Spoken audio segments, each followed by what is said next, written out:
Perceraian itu bukan takdir Tuhan. Kenapa saya katakan demikian? Karena kalau kita katakan itu sebagai takdir, berarti manusia tidak punya kuasa. Tuhanlah yang menentukan. Itu artinya pertama adalah Anda tidak bertanggung jawab di dalam hidup Anda. Dan yang kedua adalah Anda mempersalahkan Tuhan untuk segalanya. Dan yang ketiga berbahaya. Anda sebetulnya orang yang beriman dan mau tunduk menurut kepada Tuhan, tetapi dalam arti yang keliru. Jadi saya mau katakan bahwa Tuhan memang mempunyai takdir. Kalau kita bicarakan takdir itu adalah kehendak Tuhan. Kita semua percaya, semua umat agama, Tuhan itu maha kasih. Bahkan lebih mengasihi anak-anak kita daripada kita sebagai orang tua. Kita aja sebagai orang tua yang berdosa, yang tidak sempurna, kita tidak pernah menghendaki sesuatu yang buruk terhadap anak-anak kita. Lalu bagaimana dengan mudah kita menuduh bahwa Tuhan menghendaki yang buruk bagi sekelompok wanita dan baik bagi sekelompok wanita lain?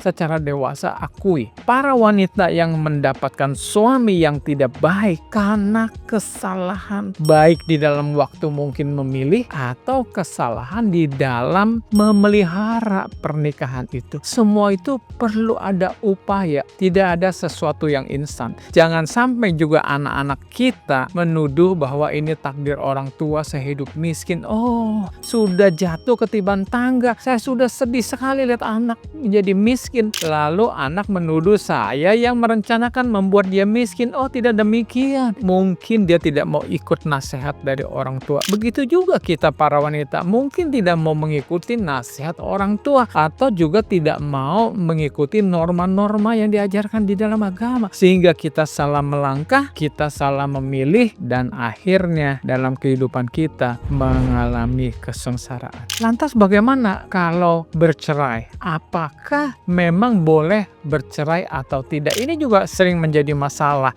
bagi orang-orang sebagian yang mempunyai iman yang keliru, mengatakan bahwa kalau bercerai itu dosa, nanti masuk neraka. Lalu kalau kita tetap bertahan walaupun pernikahan itu udah seperti neraka, tapi pahalanya surga, ini sesuatu yang keliru. Pernikahan itu sebuah ibadah. Dan kita tahu pasti ibadah itu maksudnya kepada Tuhan. Dan memang suami seharusnya menjadi imam sebagai wakil Tuhan di dalam keluarga. Pertanyaan saya, kalau suami sudah tidak seperti Tuhan, maaf kata, sudah sama seperti setan, lalu istri tetap mau tunduk kepada setan, itu bukankah sebuah ibadah yang sudah berbeda?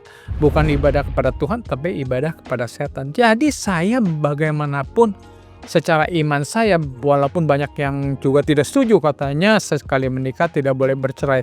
Jangan salah, firman Tuhan juga menuliskan kalau salah satu tidak setia di dalam pernikahan.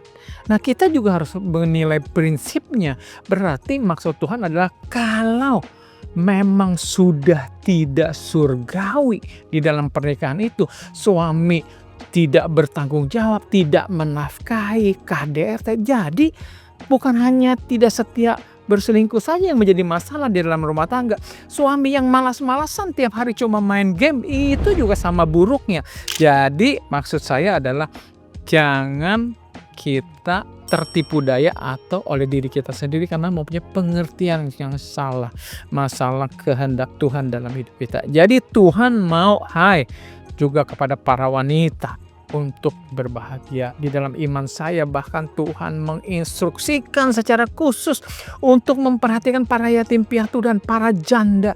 Jadi jangan mempunyai pemikiran yang salah, para janda apalagi menganggap ini sebuah takdir dan saya terima saja. Oh no, tidak demikian. Anda harus bangkit karena kehendak Tuhan sebenarnya adalah Anda untuk bahagia.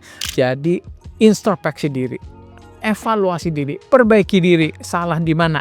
Dan selama masih hidup, sebetulnya masih ada kesempatan untuk berbahagia. Semoga ini penjelasan bisa diterima supaya tidak saja hubungan Anda dengan Tuhan semakin baik, dan juga Anda bisa menjalani hidup, melakukan segala pilihan dengan kesadaran penuh bahwa konsekuensinya atau akibatnya Anda harus tanggung sendiri. Jangan mempersalahkan Tuhan. Salam bahagia.